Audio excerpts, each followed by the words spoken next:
시작하기 전에 우리 추수감사절 때 그리고 오후 예배 때는 우리가 뮤지컬 개최하고 우리가 이후 초청하고요. 그리고 지난주에도 말씀드렸지만 초대하실 분들은 미리 그 전주까지 출입 조치를 위해서 정보를 주시면 좋습니다. 왜냐하면 우리가 지금 11월 중에 아마 출입 체계가 그때가 이제 변환 중인 시기일 거예요.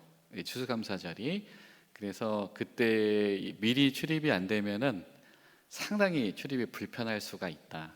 한 사람씩 가서 다 인솔해서 들어야 되고 뭐 이런 어려움이 생길 수가 있으니까, 그래서 이런 미리 오실 분들 이렇게 기억을 해 주시고, 그리고 우리가 이번 주에 우리 본부교회에서 공공교회 연합 임직이 있습니다.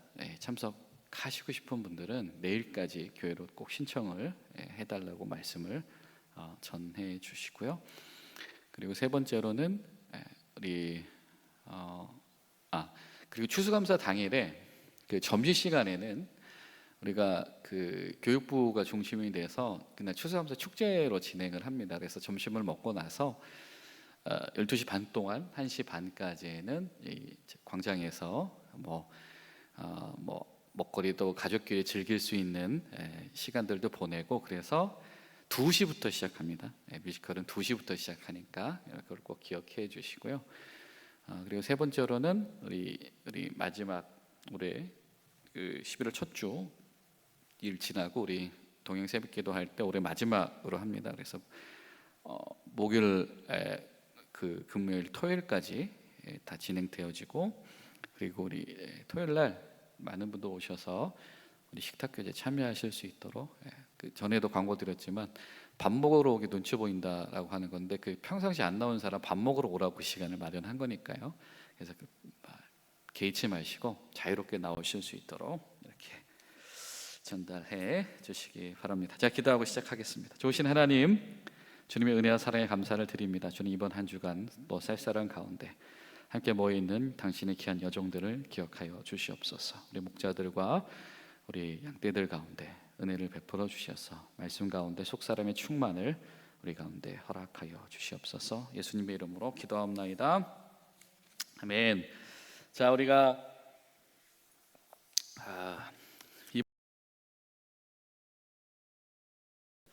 맞나요? 네. 그래서 우리 목장 모임은 금요일 기준으로 그래서 11월에 넘어간 상태에서 11월 첫 번째 이 QBS가 됩니다. 그래서 디모데 전서로 넘어왔어요. 그래서 디모데 전서 1장 1절부터 이 11절까지 내용으로 이 11월 달에 첫 우리 목장 모임을 열게 됩니다. 그래서 사실 우리가 지금 이번 주간 시편을 계속 묵상하고 있지만 이 목장 모임은 금요일을 기준으로 디모데전서 1장 1절부터 11절까지 내용이 다라고 하는 것을 기억해 주시기 바랍니다. 자, 우리 본문을 다루기 전에 다 아시는 내용들이지만 우리 잠깐 보시죠. 우리 디모데라고 하는 사람에 대한 이야기입니다. 자, 화면 띄워주세요. 네. 저 TV가 안 보이니까 내가 보기 어렵구나. 자, 우리 한번 디모데라는 인물, 그리고 디모데서에 대한 배경들을 함께 우리가 살펴보겠습니다. 그럼 디모데는 너무 잘 알죠? 사도 바울의 영적인 아들입니다. 사도 바울이 사실은 굉장히 선교 여행 때 요한으로 인해서 상심됐을 때, 이 바나바로 인해서 상처받았을 때 하나님께서 2차 선교 여행 과정 중에 소아시아 지역에서 뜻밖의 디모데라고 하는 젊은 청년을 만나서 1차적으로 떠나간 젊은이도 있었지만 새롭게 만나는 젊은이가 있었다라고 하는 것이죠. 그래서 1차적으로 위로가 되었고, 근데 막상 한 번 교제하고 끝나는 것이 아니라 디모데는 영적인 동역자로 성장해 나가며 사실상 영적인 후계자로 이제 자리가 잡게 되어집니다. 자, 우리 디모데에 대한 이야기 해보죠. 다음. 그렇습니다. 다음. 자, 디모데에게 가장 중요한 타이틀은 사실은 바울의 동역자입니다. 바울의 어떤 선교 열매로 위로자로 다가오기도 했었지만 사실 우리가 보고 있는 이 디모데서는 사실상 바울의 사역 말미, 소위 보통은 우리가 로마에서 바울이 투옥 시기를 시작할 때에 썼던 그 당시에 디모데는 아마도 에베소에서 목회를 하고 있었을 가능성이 높은데 그 디모데에게 쓴 편지가 바로 디모데서다라고 하는 겁니다. 자, 그럼 디모데가 누구냐? 다음. 자, 이 디모데라고 이름 자체가 티모데우스예요. 그러니까 하나님을 공경하는 사람이란 이름을 이미 디모데가 가지고 있죠. 성경 속에서 디모데라고 불리는 사람은 하나님을 공경하는 사람이다라고 하는 겁니다. 자, 이름 디모데. 자, 뭐 나이는 뭐 우리가 정확히 알 수 없습니다만 이 젊은이입니다. 젊은이였고, 자, 가족은 누구가 있죠? 오히려 유명한 것은 그의 어머니와 할머니죠. 그죠? 어머니는 유니게고 외조모는 로이스입니다. 이들 통해서 어떤 교육을 받았어요? 디모데는 신앙 교육을 받았습니다. 근데 여기에 포인트는 뭐냐면 이가 받았던 신앙 교육의 굉장히 핵심은 무엇이었냐면 말씀이었다라고 하는 겁니다. 율법이었다라고 하는 거예요. 그러니까 아버지가 이방인이었습니다만은 이 사람은 유대인의 율법을 성실하게 교육받은 사람이에요. 그러니까 여러분, 이 디모데가 가지고 있는 역할이 뭐냐면 이방 지역에서 유대교 배경과 헬라 배경이 있는 사람, 마치 사도 바울과도 비슷한 거예요. 그 모든 사람들을 품에 안으면서 목회에 나갈 수 있는 이면에 뭐가 있냐면 디모데가 성실히 받았다는 게 하나님 잘 믿어, 그런 이런 어떤 마음을 배웠다는 게 아니라 실질적으로 그가 신앙교육을 착실하게 율법 교육을 받은 거예요. 그래서 그 안에 충분히 소양이 있었다라고 우리가 이야기할 수가 있는 겁니다. 다만 그의 출신은 루스드라입니다. 여기는 다문화 지역인 거죠. 다민족 환경입니다. 우리가 그때 디모데를 이야기하면서 사도행전 묵상할 때 그런 이야기를 했었어요. 굳이 디모데가 자신의 그 정체성을 호소하지 않으면 이미, 그렇죠? 외국에 사는 이민 2세대, 3세대로서 그냥 살아갈 수 있는 것인데 사실 자신의 정체성을 드러내고 사명자가 되는 순간부터 사실 그의 인생은 편해지는 것이 아니라 사도 바울처럼 복잡해지기 시작을 하는 거고 때로는 불편해지기 시작을 하는 겁니다. 근데 마치 사도 바울처럼 그 길을 따라갔던 젊은이가 바로 디모데였다라고 하는 거예요. 어쨌든 그가 이 소아시아 지역 루스드라에서 자랐다라고 하는 이것이 또 엄마와 외조모를 통해 철저하게 유대의 뿌리를 둔 그 신앙교육의 기초를 받았다라고 하는 것이 이방 지역에 세워진 교회에서 모든 사람을 아우르는데 굉장히 중요한 역할이, 배경이 된다라고 하는 겁니다. 또 디모데는 어떤 교육을 받았냐? 좀 전에 말씀드렸죠. 그런 교육을 받았고, 그래서 사도 바울에게는 본격적으로 뭘 받는 거예요? 신학 교육을 받는 것이고, 사도 바울을 통해서 기독론, 예수님을 배우는 것이고, 그리고 그 사도 바울을 통해서 무엇을 배웠겠어요? 구원론을 배우는 겁니다. 그래서 이 디모데는 율법의 토대 위에서, 유대의 토대 위에서 사도 바울을 통해서 배운 예수님, 하나님의 구원에 대해서 뿌리를 잘 내린 바로 그런 젊은이였다라고 하는 겁니다. 자, 그래서 아마 그의 이력표를 따지면 이렇게 되는 거겠죠. 그래서 그에게 중요한 이력은 뭐예요? 사도 바울의 제자인 동시에 사도 바울의 동역자인 것이고요. 그리고 그는 사도 바울을 대신해서 목회자로서 특별히 에베소 중심으로 해서 목회를 하면서 그에게 사도 바울이 강조했던 사역, 그게 사실 디모데 전후서의 내용이죠. 이건 내용은 뭐냐면 교회의 질서를 잘 세우고 이단의 문제에 잘 대처하는 것이었습니다. 그리고 디모데는 1차적으로 이 디모데서의 수신자로서의 역할을 하게 되어집니다. 그래서 그의 주요 활동 범위는 이 루스드라와 더베로부터 시작을 해서 초창기에는 이제 거기서 이미 사람들 디모데를 통해서 영향을 많이 받고 있었잖아요. 뿐만이 아니고 사도 바울과 함께 에베소를 중심으로, 근데 에베소뿐만이 아니라 다른 교회들도 아마 같이 뭐 왔다 갔다 왕래하면서, 그죠? 서신을 전달하는 역할도 하고 소식을 전달하는 역할도 하잖아요. 디모데가 이런 동역자들로서 일을 하게 되어진다. 사도 바울의 관계성은 무엇이냐? 사도 바울에게는 사도 바울이 그렇게 호칭했지만 영적인 아들이다라고 하는 건 뭐냐면 우리말로 이야기하면 가장 신뢰하는 사람이다라고. 사도 바울이 가장 신뢰하는 사람 중에 한 명이 바로 디모데였다라고 하는 겁니다. 이방 지역에서 태어난 2세였지만 그는 그래서 초대교회의 지도자가 되어졌다라고 하는 겁니다. 자, 다음. 자, 뭐 이 지도 좀 전에 그 얘기죠. 사도 바울이 2차 선교 여행 때, 그죠? 바나바하고 헤어져서 바나바는 구브로 섬으로 가버리고, 그렇죠? 사도 바울은 이 육로를 따라서 이 1차 선교 여행 때 돌았던 소아시아 지역을 중심으로 재탐방해 나가는 과정 중에 초창기에 막 아프고 막 이런 과정 중에 이 디모데를 만났고, 그 디모데와 더불어서 이 아시아 끝까지 갔다가 마게도냐를 넘어갔던 이야기. 그래서 유럽에서 전도하다가 돌아왔다 다시 안디옥으로 돌아온 이야기 기억이 나시죠? 우리 사도행전에 나오는 바울의 2차 전도 여행, 그때 이제 디모데를 만났던 이야기입니다. 자, 다음. 이 사도 바울이 이제 디모데에게 좀 전에 이야기했던, 당부했던 것은 이 교회 질서를 세우는 일, 그리고 어느 방향으로 교회를 이끌고 나갈 것이냐, 이 신앙의 순수성을 잘 지키고 어떤 모범을 보일 것이냐에 대한 문제입니다. 다음. 자, 이 얘기를 해보죠. 자, 이 사도 바울의 동역자로서 디모데가 가지는 이 위치가 있습니다. 자, 왜냐하면 이 사도 바울이 이 디모데서를 쓰던 시기를 보통 전서는 AD 한 63년, 사도 바울이 본격적으로 로마에서 연금되고 수감되고 여러 가지 이제 제한 상황들에 직면했던 시기들인데, 이때가 에베소 지역에서는 어떤 문제들이 있었냐면 소위 말하는 이 거짓 교훈이라고 하는 것, 복음을 왜곡시키는 여러 가지의 이론들이 막 나오기 시작할 때였다라고 하는 거예요. 그때 자신이 직접 그 현장에 갈 수 없는 사도 바울이 디모데에게 무엇이 건강한 신앙인가에 대해서 이제 이야기를 하기 시작을 하는 겁니다.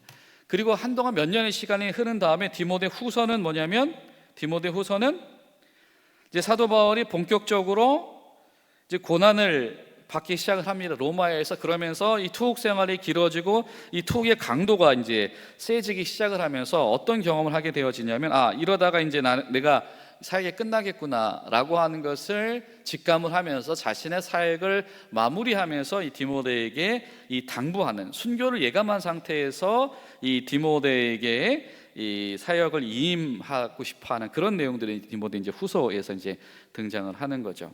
자, 그런 디모데입니다. 자, 그런 디모데가 우리 인쇄물도 보시면 사도 바울에게 있어서 디모데는 어떤 이 관계냐라고 하는 겁니다. 자, 첫 번째로 디모데는 어떤 사람이냐면 이 제자도의 모델이 되는 사람이 바로 디모데다. 사도 바울이 디모데에게 하는 당부는 1차 수신자가 디모데이지만 사실상 예수님의 제자로 살아가는 길이 이런 길이다라고 하는 것을 보여주는 사람이 이 디모데다라고 하는 겁니다. 그러니까 단순히 이 디모데가 하는 역할이 뭐냐면 그냥 사도 바울을 통해서 이러이러한 해석과 지식이 전달되었습니다라고 하는 어떤 지식만 전달하는 게 아니라, 때로는 본인이 목회자로서, 그때로 선교자로 막 돌아다니잖아요. 선교사로 돌아다니고 섬기기도 하잖아요. 그런 모범을 통해서 제자라고 하는 거는 그 지식만을 가지고 있는 사람이 아니라 양떼도 돌보는 사람이고, 양떼들과 함께 삶을 쉐어하는 사람이고, 그 양떼들의 삶의 반경에 이단이 침투하지 못하게 하는 사람이고, 교회를 세우는 사람이다라고 하는 겁니다. 자, 그리고 두 번째는 뭐냐면 디모데는 어떤 모델이냐면 목회자가 누구냐라고 하는 겁니다.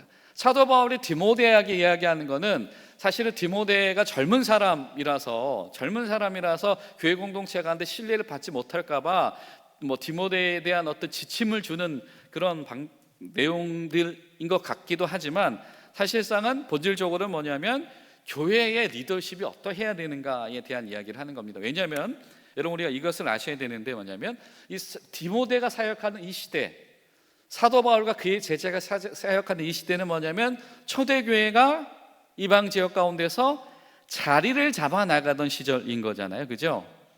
그러니까 교리라고 하는 것이 이제 만들어져 가는 시기, 어떻게 보면 과도기적인 시기인 겁니다. 그때의 디모데에게 목회자가, 교회의 지도자가 어떤 사람인가라고 하는 것이고요. 또 이 디모데 전후서를 통해서 드러나는 것이 뭐냐면, 사도 바울이 현재 자기도 당하고 있고 또한 그동안 당해왔고 디모데도 당할 수 있는 경험, 그 경험은 무슨 경험이냐면 고난에 대한 경험인 것이죠. 하나님의 사명자에게 고난이 다가오나 그 고난 중에서 충성해야 된다라고 하는 이제 그 메시지를 전하는 것이 바로 이 디모데서의 중요한, 디모데의 사도 바울에게 있어서 굉장히 의지하는 중요한 부분인 것이고요. 또 네 번째는 뭐냐면, 사도 바울에게 디모데는 굉장히 중요한 동역자입니다. 무엇을 위해서? 사도 바울과 더불어서 혹은 사도 바울을 대신해서 복음을 전하는 사람이기 때문이에요. 그리고 복음만 전하는 것이 아니라 마치 사도 바울처럼 어떻게 해요? 교회 공동체를 돌보면서 교회 공동체를 세워나가던 사람이었다라고 하는 거예요. 그래서 사도 바울이 디모데를 믿고 보낼 수 있는 사람, 맡겨놔서 그 공동체를 맡겨도 되는 사람이 바로 디모데였다. 그런 의미에서 사도 바울에게 디모데는 어리지만 동역자였다. 사도 바울을 대신할 수 있는 사람이었기 때문이죠. 그리고 다섯 번째로 사도 바울에게 디모데는 어떤 사람이냐면 후계자예요. 아들과도 같은 사람입니다. 영적인 후계자입니다. 사도 바울이 사실은 그렇게 잘 준비해서, 사실 막상 사도 바울의 사역 기간이 그렇게 막 길진 않잖아요. 그렇죠? 그가 회심해서 이 사역한 기간이, 그가 회심하는 그 과정 중에 있었던 기간에 비교했을 때 그렇게 막 썩 길진 않단 말이에요. 끼켜 20년을 넘기기 어렵다라고 하는 거예요. 그러면 그 사도 바울에게 있어서 사실 불안하지 않을까요? 이 사실 어떻게 보면은 불투명하지 않을까요? 이 교회라고 하는 것이 미래를 담보할 수 있을까? 이런 고민을 얼마나 사도 바울이 많이 했겠습니까? 그렇게 애써서 회심했는데 이 교회가 태동되다 말아버리면은 이건 참 당황스러운 상황인 거잖아요. 그런데 사도 바울에게 하나님께 주신 사람이 바로 디모데였다. 차세대 지도자, 차세대 리더로서 디모데를 세우셨다라고 하는 겁니다. 자, 다음. 그래서 마찬가지로 디모데에게 있어서 디모데는 어떤 사람이었냐면, 한때는 사도 바울의 젊은 제자, 예수님의 제자가 되었던 사도 바울처럼 사도 바울의 제자였고, 그 사도 바울처럼 평생 교회를 위해서 헌신했던 사람이다라고 하는 겁니다. 다음. 근데 정리하면 디모데는 제자와 목회자의 본보기가 되는 사람이고요, 사도 바울의 동역자이고요, 교회 질서를 세우는 사람인 것이고, 복음 전파, 교회 설립의 이런 일꾼이다라고 하는 겁니다. 자, 다음. 자, 그렇다면 디모데서에 대해서 이제 우리가 좀 고민해 본다라고 한다면, 여러분 디모데서, 특히 디모데 전서 이 초반부에 있어서 제일 중요한 이슈 중에 하나는 뭐냐면 건강한 신앙의 문제예요. 건강하다. 반대로 건강하지 않다라고 하는 건 뭐냐면 뭔가 문제가 생긴 거죠. 문제가 생긴 거, 바로 그 이야기를 합니다. 그래서 우리가 오늘 읽은 본문이 디모데서 1장 1절부터 11절까지에서는 이 거짓 교훈과 바른 교훈에 대한 이야기가 그래서 등장을 하는 거예요. 오늘 본문을 안 읽었군요. 그죠? 지금 우리가 본문을 안 읽고 시작을 했구나. 그래서 지금 진작에 말씀을 하시지 그랬어요. 좀 설명 좀 더 하고 우리 한번 읽어보죠. 자, 그리고 나서 그렇다면 목회자로서, 교회 성도로서의 그런 건강한 신앙에 입각한 건강한 공동체 신앙생활은 뭐냐, 경건한 삶은 뭐냐, 이 얘기를 하고, 그리고 이제 지도자의 자질에 대한 이야기가 구체적으로 이제 나오기 시작을 하는 겁니다. 자, 다음. 그래서 미리 좀 이야기를 하면, 그럼 건강한 신앙을 지키는 방편이 무엇이냐? 사도 바울이 디모데에게 강조하는 것은 바른 말씀의 터 위에 서 있어라 라고 하는 것이고, 그리고 목회자로서, 선교자로서 흔들릴 때마다 이 충성의 문제가 있을 때 기도하면서 충성의 문제를 가지고 힘써라 라고 하는 것이고, 그리고 잘 가르쳐야 된다라고 하는 이야기를 합니다. 그래서 말씀, 기도, 이 가르침이라고 하는 것이 이 디모데서에 있어서 이 굉장히 중요한. 건강한 신앙은 반드시 건강한 삶으로 연결되어지고, 이 건강한 신앙이 건강한 삶으로 연결되어지게 하는 데에서는 누가 중요하냐면 신앙의 영적인 지도자의 역할이 중요하다. 그래서 지도자는 지도자로서의 역할을 잘하고, 공동체는 공동체로서 지도자의 권위와 가르침에 잘 순종하고 따라가야 된다라고 하는 겁니다. 이제 화면은 됐어요. 자, 그러면 우리 본문을 한번 읽어보시죠. 디모데전서 1장 1절에서 11절까지의 내용입니다. 혹시 성경이 있으시면 성경을 보시고요, 우리 교재가 있으시면 교재를 보시면 됩니다. 자, 11월 달 우리 큐티입니다. 1절부터 교독할까요? 우리 구주 하나님과 우리의 소망이신 그리스도 예수의 명령을 따라 그리스도 예수의 사도된 바울은 믿음 안에서 참된 아들 된 디모데에게 편지하노니, 하나님 아버지와 그리스도 예수 우리 주께로부터 은혜와 긍휼과 평강이 내게 있을지어다. 내가 마게도냐로 갈 때에 너를 권하여 에베소에 머물라 한 것은 어떤 사람들을 명하여 다른 교훈을 가르치지 말며 신화와 끝없는 족보에 몰두하지 말게 함이라. 이런 것은 믿음 안에 있는 하나님의 경륜을 이름보다 도리어 변론을 내는 것이라. 이 교훈의 목적은 청결한 마음과 선한 양심과 거짓이 없는 믿음에서 나오는 사랑이거늘 사람들이 이에 벗어나 헛된 말에 빠져 율법의 선생이 되려 하나 자기가 말하는 것이나 자기가 확증하는 것을 깨닫지 못하는도다. 그러나 율법은 사람이 그것을 적법하게만 쓰면 선한 것임을 우리는 아노라. 알 것은 이것이니 율법은 옳은 사람을 위하여 세운 것이 아니요 오직 불법한 자와 복종하지 아니하는 자와 경건하지 아니한 자와 죄인과 거룩하지 아니한 자와 망령된 자와 아버지를 죽이는 자와 어머니를 죽이는 자와 살인하는 자며 남색하는 자와 인신매매하는 자와 거짓말하는 자와 거짓 맹세하는 자와 기타 바른 교훈을 거스르는 자를 위함이니, 이 교훈은 내게 맡기신 바 복되신 하나님의 영광의 복음을 따름이니라. 아멘. 자, 중요한 것, 율법은 하나님 앞에서 가한 거예요. 그렇죠? 여기 율법이 부정적인 게 아니에요. 지금 여기서 말하는 여러분, 율법은 지금 어디서 나온 율법이에요? 성경에서 나온 율법입니다. 그게 모세에게 나온 율법이죠. 지금 이 사람들이 들고 있는 성경은 뭐밖에 없어요, 지금. 아직 이 당시에 신약 성경이 안 쓰여진 시기입니다. 그죠? 신약 성경이 없는 시기예요. 지금 쓰여진 사도 바울의 편지가 나중에 신약 성경이 되는 거잖아요. 그죠? 복음서들도 이때 막 어떻게 써야 되나 그러고 있는 시기란 말이에요. 이 사람들이 지금 들고 있는 성경은 유일하게 뭐예요? 구약이에요. 모세오경과 율법서들인 것입니다. 그리고 시가서들이 있는 것이죠. 자, 그러면 이 성경을 통한 이 구약이 가한 거예요? 불가한 거예요? 가한 거죠. 이건 필요한 거예요. 왜? 하나님이 주신 거예요. 그런데 이것을 어떻게 쓰느냐라고 하는 겁니다. 지금 어떻게 쓰래요? 복음에 따라서 하나님의 영광을 위해서 율법을 적용하면서 살아라. 자, 왜냐하면 이제부터 시작을 하시죠. 지금 이 시절에 이제 교회 공동체 가운데에는 크게 두 가지의 문제가 찾아온 겁니다. 내부적으로 뭐냐면 최신의 경향성이에요. 한 가지는 최신의 경향성은 뭐냐면 헬레니즘의 영향을 받은 종교 생활인 거죠. 헬레니즘, 그리고 그 당시에 그 헬레니즘을 전파하는 통로가 로마였고, 그 로마도 여전히 이 그리스적인 사조의 정신세계의 문화권에서 벗어나지 않았잖아요. 그죠?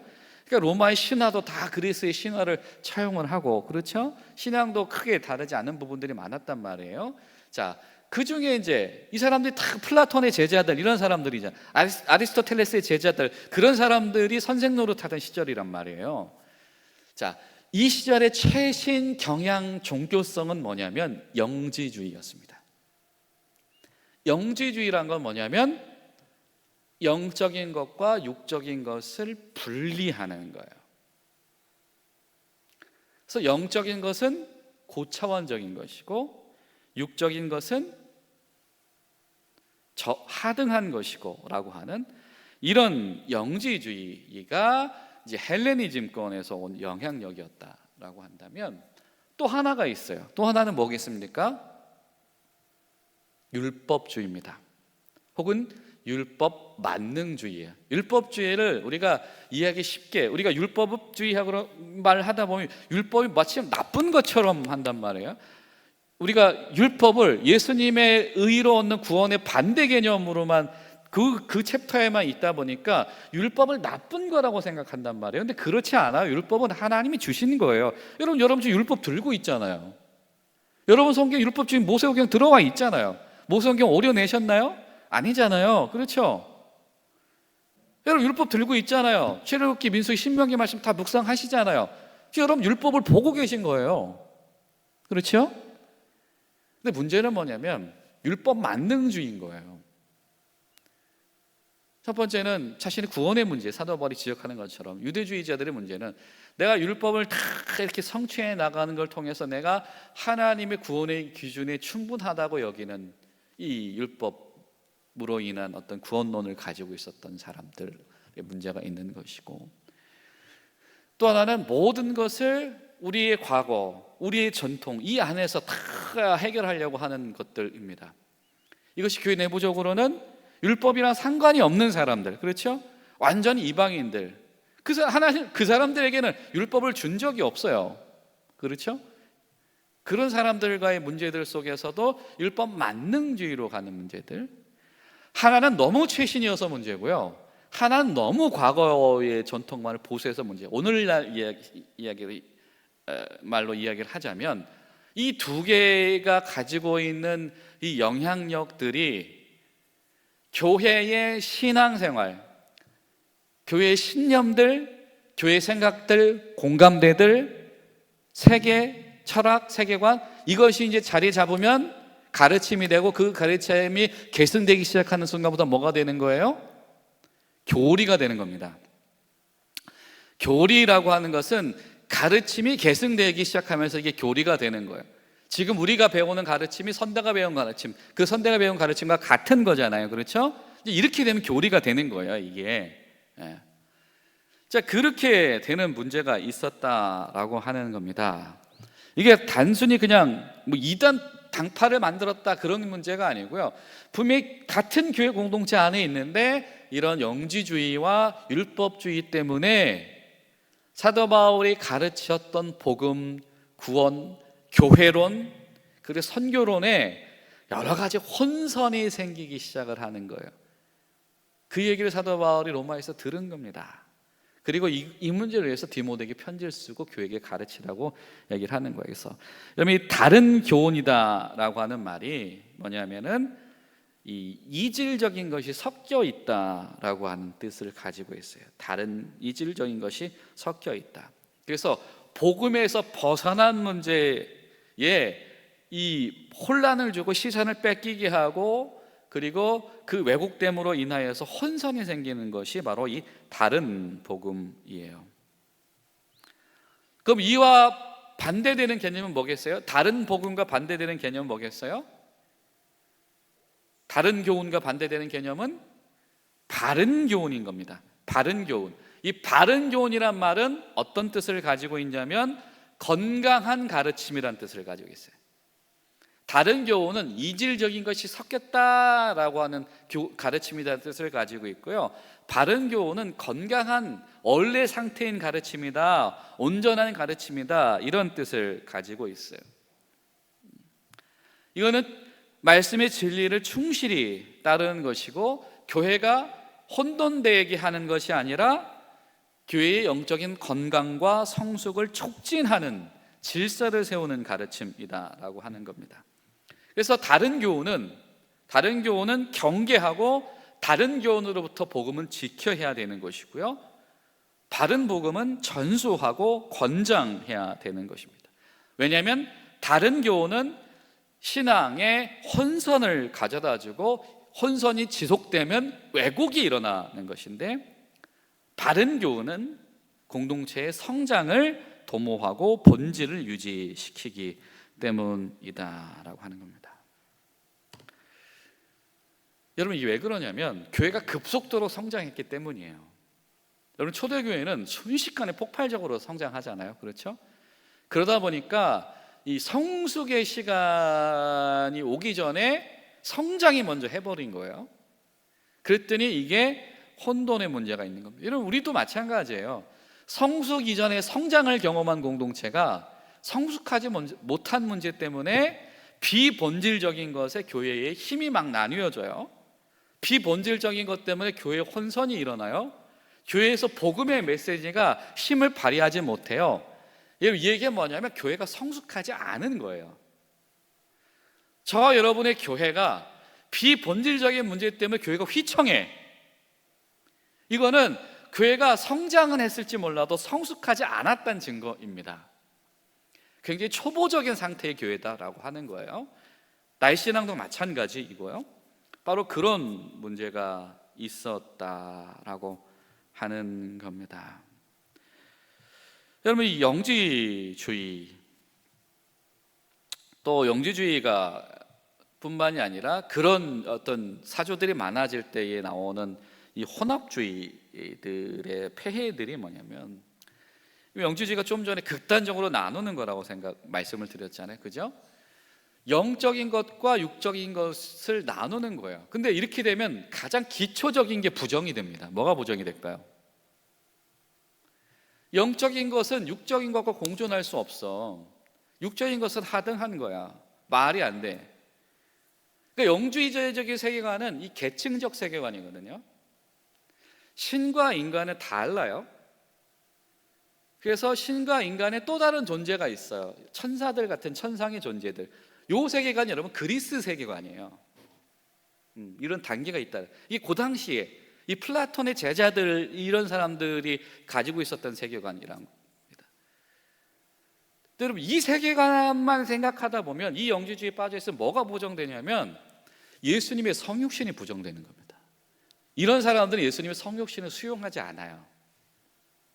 그게 1차적으로 문제예요. 하나님이 인간이 됐다라고 하는 거는 말이 안 되는 거예요. 그리고 인간이 육체가 죽은 문제가 영혼의 구원 문제를 해결한다라고 하는 게 그게 말이 안 되는 거예요. 이 사람 영지주의자들 입장에서는. 그러니까 여러분 우리가 그 언어도 조심스럽게 쓸 필요가 있어요. 뭐냐면 우리가 영혼 구원 이야기를 하잖아요. 근데 여러분 우리가 영혼 구원이라고 하는 건 뭐냐면 그 사람의 전인격적 전존재를 구원한다는 얘기예요. 그죠?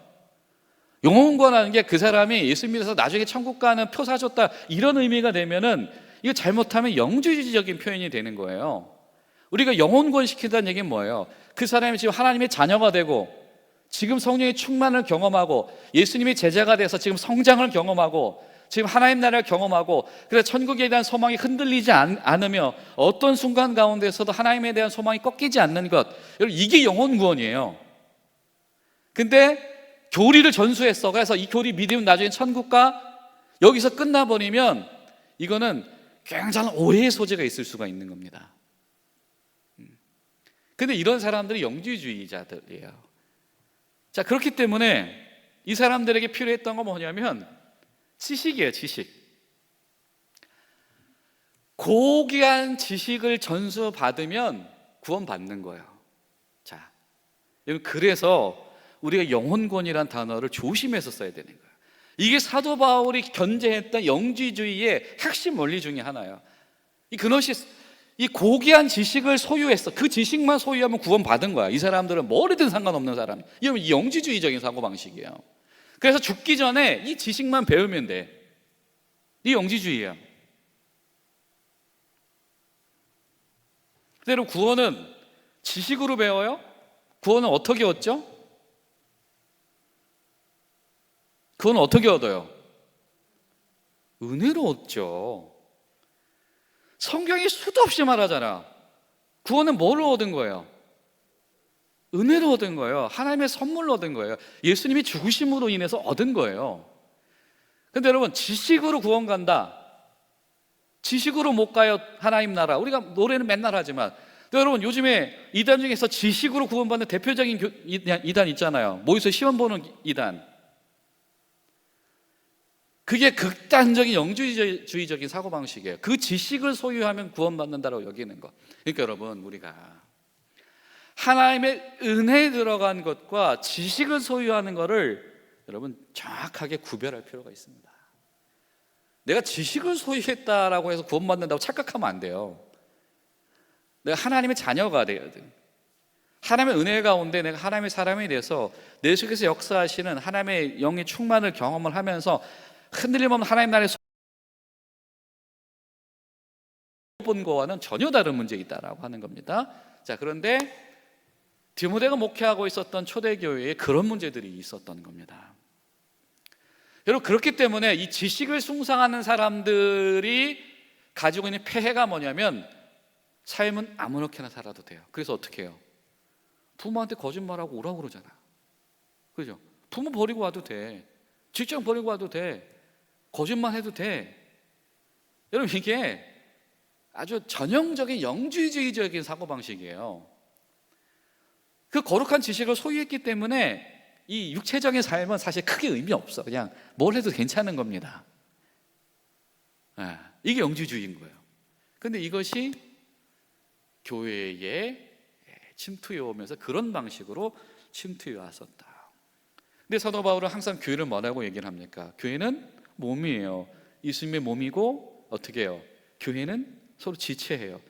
그 지체를 보존하는 문제들, 우리가 지금 주일날마다 복음을 얘기하면서 사도 바울이 던지는 메시지들 보면 굉장히 파격적인 얘기들이 많잖아요. 그죠? 아내를 사랑하는 문제들, 그렇죠? 그 구제하고 섬기는 문제들. 영주주의적인 사고방식을 가진 사람들에게 전혀 필요가 없는 문제입니다. 근데 사도 바울이 교회를 통해서 던지는 이 복음의 메시지는 뭐냐면 그 당시에 사람들이 추구하지 않고 있었던 굉장히 실체적인 삶의 변혁을 이야기를 한단 말이에요. 근데 그게 복음인 거예요. 복음은 지금 여기서 그 하나님이 이끄신 하나님 나라를 위해서 지금 일을 하고 있어야 됩니다. 그게 복음인 거예요. 그래서 당연히 윤리적인 책임이라든지 돌봄의 문제가 뒤따라온다라고 하는 겁니다. 그렇다면 율법주의의 폐해는 뭘까요? 처음에 얘기했던 것처럼 율법 준수와 구원을 혼동하는 문제예요. 영주주의자들이 그런 고상한 지식을 가졌기 때문에 구원받는다라고 착각을 하는 것처럼 율법주의 문제는 뭐냐면 내 할 도리 다 했으니까 구원받는다고 착각하는 겁니다. 쉽게 말하면 여러분, 구원은 무엇을 통해서 이루어지는 거예요? 오직 예수님의 사역을 통해서만 이루어지는 겁니다. 그렇죠? 하나님의 은혜를 통해서만 이루어져요. 지식도 아니고요, 뭐 덕행을 쌓은 것도 아니다. 행위도 아니다. 행위를 통해서가 아니다. 다만 우리는 행위로 구원받은 것이 아니지만 선한 일을 위해서 구원받은 것이다. 지난 주일 메시지였잖아요. 그죠? 에베소서 2장 메시지.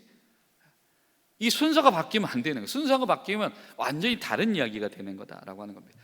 자, 근데 문제는 뭐냐면 좀 전에 그 영주주의자들 그 비윤리적인 문제로 빠졌다라고 한다면 이 율법주의자들의 문제는 뭐예요? 나누는 겁니다. 사람을. 율법을 지키는 사람과 지키지 않는 사람을 나누는 거예요. 그래서 율법을 지키는 사람은 선한 사람, 안 지키는 사람은 선하지 못한 사람. 율법을 지키는 사람은 수준 있는 사람, 지키지 않는 사람은 수준 없는 사람. 아니, 율법을 배워본 적도 없는 이방인들이, 그리스 출신 사람들이, 로마 출신 사람들이 율법을 언제부터 배웠다 율법을 지키고 살아갑니까? 그래서 초대교회도 결의를 하잖아요. 그죠? 베드로와 사도들 다 모이잖아요. 그 짐을 지우는 것이 마땅하지 않냐, 우리 더 이상 그 문제를 가지고 교회 안에서 시비를 두지 맙시다. 율법을 받은 사람 우리만 지키면 되는 문제이고 하나님이 저들에게까지 율법을 주신 것은 아닙니다. 그러니까 여러분, 그래서 우리가 지금 율법 안 지키잖아요. 그렇죠? 율법 안 지키잖아요, 여러분. 여러분, 율법 지켜요? 어제도 돼지고기 드셨으면서 장어 드시잖아요. 선지국 드시잖아요. 6월절, 77절, 장막절 안 지키잖아요. 율법 안 지키죠? 지키는 것도 있고 안 지키는 것도 있죠. 그럼 안 지키는 거예요, 그게. 율법이 말하는 율법을 온전히 지킨다라고 하는 의미는 그런 의미예요. 또 오늘 성경에 뭐라고 얘기하냐면 이 교훈은 우리에게 맡겨주신 거예요. 그 율법은 우리에게 맡겨주신, 교회에게 맡겨주신 거예요. 하나님의 영광의 복음 안에서 소화하고 적용하고 사용하는 거예요. 그러나 율법 만능주의가 될 수는 없다라고 하는 겁니다. 율법주의는 뭐를 착각하게 만드냐면 율법을 잘 지키면 된다고 생각하잖아요. 내면의 성숙과 성장에 무관심하게 돼요. 그렇죠? 행위를 잘하면, 습관을 잘하면, 삶의 루틴을 잘 지키면 내면의 성숙과 성장이 괜찮다고 생각을 해요. 여러분, 극단적인 율법주의자들이, 근본주의자들이 하는 행동들이 뭐죠? 테러입니다. 테러예요. 가장 극단적인 건 정말 군사적으로 테러를 하는 사람들이 있죠. 근데 여러분, 테러가 우리가 다른 이방 외국 문화권에만 있나요? 그것만 테러인가요, 여러분? 우리 교회 안에서 테러 행위 없나요? 테러가 뭐예요? 괴롭히고 충격 주고 혼란에 빠뜨리고 아프게 하고, 그럼 테러예요. 폭탄을 뻥 터뜨렸어. 사람들이 막 놀라서 도망 흩어지게 만들어. 그럼 테러예요. 말폭탄을 터뜨려. 말에 독약을 풀어. 그럼 테러입니다.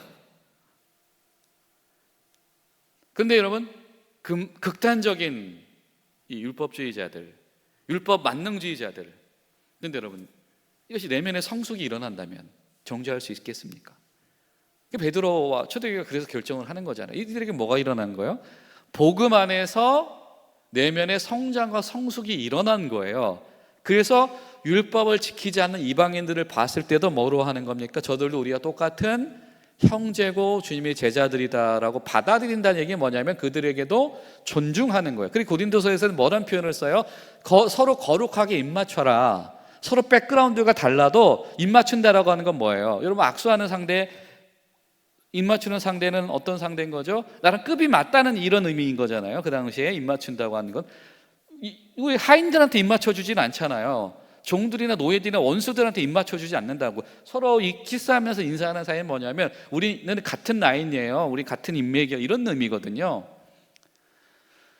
입맞춰라라고 한다는 얘기는 무엇이냐면 받아들이고 존중하라라고 하는 겁니다. 다르지만. 근데 바로 이것이 율법 만능주의를 넘어선 교회들의 모습이었다라고 하는 겁니다.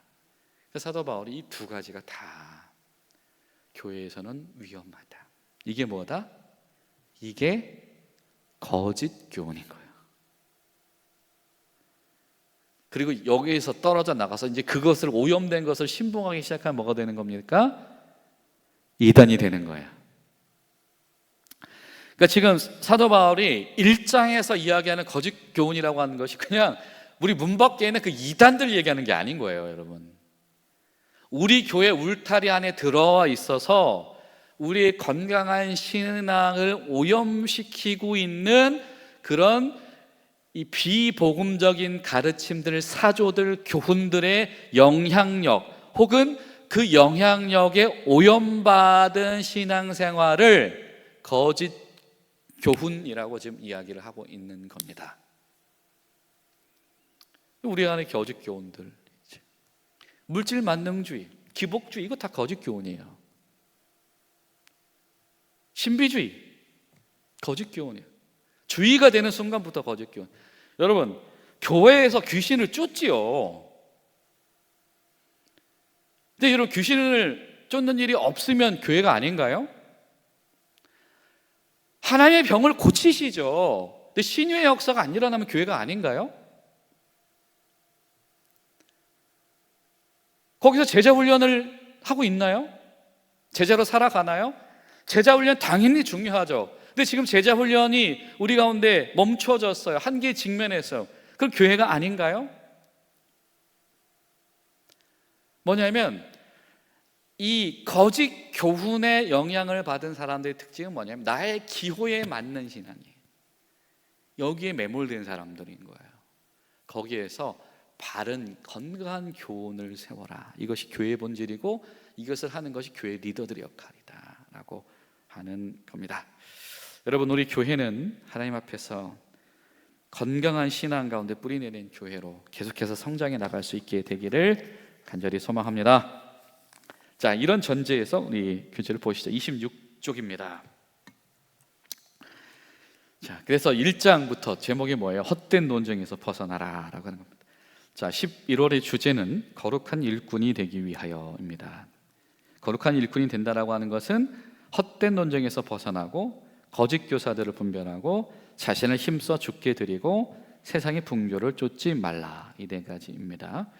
그리스도인은 그저 살아가는 이들이 아니라 하나님의 일꾼으로서 각자에게 주어진 사명을 감당하는 존재입니다. 우리가 거룩한 일꾼이 되기 위하여 위념해야 될 교훈을 살펴봅시다. 자, 다른 교훈을 경계해야 됩니다. 바울이 디모데를 에베소에 머물게 한 이유 뭐라고 이야기합니까? 사람들이 다른 교훈을 가르치고 있었기 때문이다. 그 사람들에게 그거 하지 말라라고 디모데를 통해서 그것을 중단시키기 위한 거다라고 하는 겁니다. 끊임없는 신화, 족보 문제에 몰두하지 않는, 이 족보 문제에 몰두하는 거, 이거 율법주의인 거잖아요. 그렇죠? 우리가 뿌리가 어딘데, 우리가 이런 사람들인데라고 하는 겁니다. 이 신화의 문제, 영지주의 얘기를 하는 거예요. 자, 바울이 금하는 다른 교훈은 어떤 결과를 초래합니까? 우리가 지금 쭉 얘기했었죠, 그렇죠? 영지주의 문제, 율법주의 문제를 이야기했었습니다. 결과적으로 이것이 교회를 어떻게 무엇으로 이끌어요? 혼돈으로 이끌어서 교회 안에서 복음이 무엇인지를 다시 변증해야 되는 문제로 이끌어져 가버린다고 하는 겁니다. 교회가 혼란을 겪고 정체를 겪는다. 세 번째, 바른 교훈의 목적은 무엇입니까? 바른 교훈의 목적, 건강한 신앙을 유도하는 바른 교훈의 목적은 무엇입니까? 사랑입니다. 청결한 마음, 선한 양심, 거짓 없는 믿음의 결과는 뭐냐면 사랑이다. 하나님의 은혜, 사랑을 받은 공동체에는 그 하나님의 사랑으로 충만해져야 된다라고 하는 겁니다. 그런데 이 거짓 교훈들이 판치기 시작하면 교회 가운데 이 하나님의 사랑은 중심이 되지 못하고 다른 것들이 막 이렇게 되어져 시작을 한다. 그러니까 여러분, 은혜롭다라고 하는 게 뭔가 막 그런 은사주의 막 폭발적으로 나타난다든지, 우리 교회는 이 기준이 높아가지고 훈련을 몇 주 과정을 해야 된다든지, 아니면 우리 교회는 전도를 몇 명 해야 된다든지, 그게 다 필요한 요소죠. 근데 그 기만이 이렇게 뭔가 되는 순간부터 문제가 생기기 시작을 하는 거예요. 그러니까 모든 하나가 만능주의로 가는 순간부터 문제가 되기 시작하는 거예요. 하나님의 사랑이다라고 하는 겁니다. 자, 나눔 1. 디모데는 에베소 교회가 거짓 교훈에서 벗어나도록 지도할 책무를 받았습니다. 지도해야 된다라고 하는 겁니다. 이처럼 하나님의 일꾼은 교회를 바른 방향으로 이끌 책임이 있습니다. 교회를 세우기 위해서 내가 헌신해야 될 일은 무엇입니까? 자, 여러분, 우리가 이 일꾼이라고 하는 것을 목회자들로만 우리가 이렇게 착각을 해서는 안 됩니다. 그렇죠? 교회 모든 성도들, 여러분은 하나님의 일꾼입니까? 아닙니까? 여러분, 죄송한데 그리스도인이라는 얘기가 일꾼이라는 얘기예요. 네, 그리스도의 일꾼이라는 뜻이 그리스도인이에요. 크리스찬이라는 뜻이에요. 그러니까 여러분, 크리스찬이에요, 넌 크리스찬이에요? 갑자기 넌 크리스찬 되고 싶습니까? 이미 크리스찬인 거잖아요. 선한 일을 위해서 지음받은, 선한 일을 위해서 구원받은 사람들인 거잖아요. 그렇죠? 그렇습니다. 그러면 성도는 빠짐없이 헌신해야 됩니다. 빠짐없이 모두가 다 헌신해야 된다라고 하는 겁니다. 어떻게? 바로 이 문제가 우리한테 필요하다. 나눔 2번. 거짓 교사들은 신앙의 본질적인 교훈을 도외시한 채 의미 없는 논쟁을 일삼으며 지적 우월함을 뽐냈습니다. 그렇습니다. 굳이 교회에서 다룰 필요가 없는 문제입니다. 영지주의 문제, 율법 문제들, 내가 잘 알 수는 있지요. 그렇죠? 내가 잘 할 수는 있습니다. 그런데 이것이 교회 공동체 가운데서는 신앙의 본질을 왜곡시킬 수 있다라고 하는 것. 그러니까 굳이 성경의 가르침에 맥락에 맞지 않는 것을 그렇게 막 힘써서 할 필요는 없습니다. 모르는 것을 억지로 가르칠 필요도 없고요. 그렇죠? 그거는 대학교 가서 배우면 되죠. 세미나 가서 배우면 되고. 그렇죠? 교회는 복음의 본질을 가르치는 데 충실을 해야 되는 겁니다. 근데 이제 요거 하기 싫으니까 자꾸 이제 재밌는 거지 가져오려고 한단 말이죠. 자, 우리 교회 공동체 안에서도 불필요한 논쟁이나 다툼을 일으키는 요소가 있는지 살펴보고 이때는 어떻게 해결할 수 있을지를 얘기를 해봅시다. 적지 않을걸요, 따져보면. 여러분 평상시에 티타임 하면서 하는 얘기들 있죠. 여러분 만나시는 멤버들 있죠. 그 멤버들 교회 멤버와 그 티타임 멤버가 같을 수도 있고 다를 수도 있습니다. 그때 여러분이 이 이야기 나누신 주제들 한번 적어보십시오. 내가 요즘 어떤 주제들로 이야기를 하고 있는 것인가. 그 중에서 굳이 교회에서 다뤄야 될 주제들이 있을 것이며 굳이 교회에서는 다루지 않아야 될 주제들도 있을 겁니다. 교회 공동체 가운데에서 그런 것들을 우리가 구별해 나가는 것도 필요하다. 율법은 적합하게 쓸 때 선한 것이 됩니다. 그렇죠. 율법은 잘 쓰라고 주신 거예요. 예수님께서 안식일법을 위배하신 것 같지만 우리가 복음서를 잘 읽어보면 예수님은 안식일법을 위배하신 것이 아니고요, 안식일법의 잘못된 적용을 깨시면서 안식일법의 정신을 되살려 주신 겁니다. 그걸 알아야 되는 거예요. 하나님께서 안식을 주셨어요. 왜 주신 거야? 그 창조주 하나님의 섭리의 그날은 충분히 집중하고 하나님의 사랑을 받는 날로 주신 거거든요. 그래서 노예도 일시키지 말고 종들도 일시키지 말고 가축도 일시키지 말아라. 그래서 그런 거예요. 그런데 그것이 오히려 사람들을 괴롭게 하고 억누르는 수단이 된 걸 예수님은 부정을 하시는 겁니다. 오히려 안식일 정신을 제대로 가르치시는 것이죠. 자, 바른 교훈은 무엇을 따르는 것입니까? 아까 11절에 뭐라고 나왔었죠? 복되신 하나님의 영광의 복음, 예수 그리스도의 은혜, 십자가의 구속, 하나님께서 우리에게 주신 하나님의 자녀라고 하는 그 이름이 주는 의미, 선한 일을 위하여서 구원받은 존재, 이것을 위해서 쓰는 겁니다. 율법은. 그러다 보니 유대인이 아닌 사람들에게 주셨던 그런 율법들을 우리가 지금 안 지키고 있는 거예요. 돼지고기 먹고 있고 장어구이 먹고 있고 선지국 먹고 있고, 그렇죠? 안식이 6월절 지키려고 예루살렘 안 가고 있잖아요, 그렇죠? 예루살렘 성전도 어차피 없는데 뭐. 초대교회 성도들이 물론 베드로와 초창기의 사도들이 예루살렘 모여 있을 때 성전을 향해서 나아가긴 했습니다만은 그거 상관없는 이방인 교회 성도들이 절기 지키려고 예루살렘을 가나요? 가지 않거든요. 가지 않습니다. 복되신 하나님의 영광의 복음, 온 세상을 구원하시기 위해서, 만민을 구원하시기 위해서 오셨던 그 예수님, 만민의 문화 속에서, 만민의 정신세계 속에서, 만민의 백그라운드 속에서 그들 하나님의 자녀 삼으시는 그 하나님 구원의 본질, 그들도 죄인 되었을 때 이미 확증되신 사랑으로 인하셔서 구원하신 그 복음의 맥락을 따라서 율법은 활용을 하는 것입니다. 자, 그렇습니다. 우리 가운데 거짓 교훈, 이단이 가르치는 것뿐만이 아니라 우리 가운데는 이단적인 생각들이 있다라고 한다면 이거 다 거짓 교훈이다.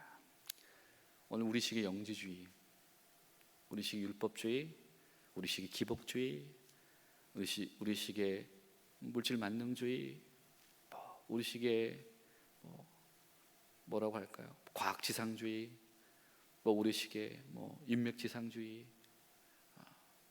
고지론, 성공 신화, 이런 것이 다 거짓 교훈인 겁니다. 이것들을 우리가 잘 구분해 놔야 되겠다. 그래서 교회에 논쟁 생겨서 복음의 본질에 힘쓰는 일이 위축되지 않을 수 있게 하는 것, 이것이 주님께서 이 디모데서를 통해서 기대하시는 바이다라고 하는 겁니다.